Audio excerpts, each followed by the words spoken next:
बिस्मिल्लाहिर्रहमानिर्रहीम। अस्सलाम वालेकुम। मेरा नाम डॉक्टर अरशद है और मैं कंसल्टेंट ऑर्थोपेडिक सर्जन हूँ। आज हम बात करेंगे कि स्मोकिंग या सिगरेट नोशी का हमारी हड्डियों की सेहत पर क्या असर होता है, और अगर किसी ऐसे फ़र्द की हड्डी का फ्रैक्चर हो जाए जो कि स्मोकर हो, तो उसकी हड्डी के जुड़ने या हीलिंग के प्रोसेस के ऊपर स्मोकिंग का क्या नेगेटिव असर मुरतब होता है। तो बेसिकली जो सिगरेट नोशी है वो हमारी हड्डियों की सेहत के लिए डेफिनेटली नुकसानदेह है। इसकी वजह ये है कि सिगरेट नोशी की वजह से खून की वो रगें या माइक्रो वेसल्स जो कि खून और ऑक्सीजन और न्यूट्रिएंट्स लेकर हड्डियों की तरफ जाती हैं, उनका ल्यूमेन या सुराख अंदरूनी तौर पर तंग हो जाता है, जिसकी वजह से खून की वो मिकदार उस हड्डी तक या उस फ्रैक्चर साइट तक जो कि अंडर प्रोसेस ऑफ हीलिंग है वहाँ तक नहीं पहुँच सकती जो कि उसको ज़रूरत चाहिए।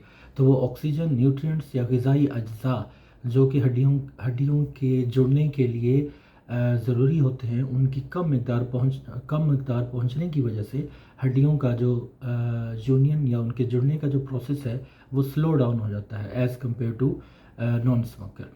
तो स्मोकिंग की वजह से हड्डियों की जो हीलिंग स्पीड है वो कम हो जाती है, जिसे हम डिलेड यूनिट कहते हैं।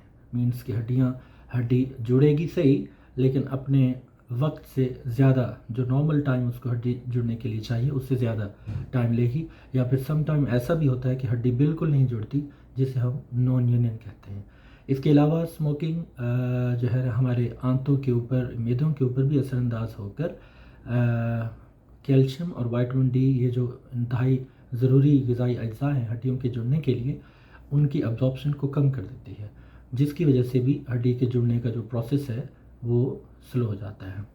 लिहाजा अगर किसी फ़र्द की खुदा न खास्ता हड्डी का फ्रैक्चर हो जाए जो कि स्मोकर हो, तो बेहतरीन तो यही है कि उसको फ़ौरी तौर पर हमेशा के लिए सिगरेट नोशी से इज्तनाब करना चाहिए, या फिर एटलीस्ट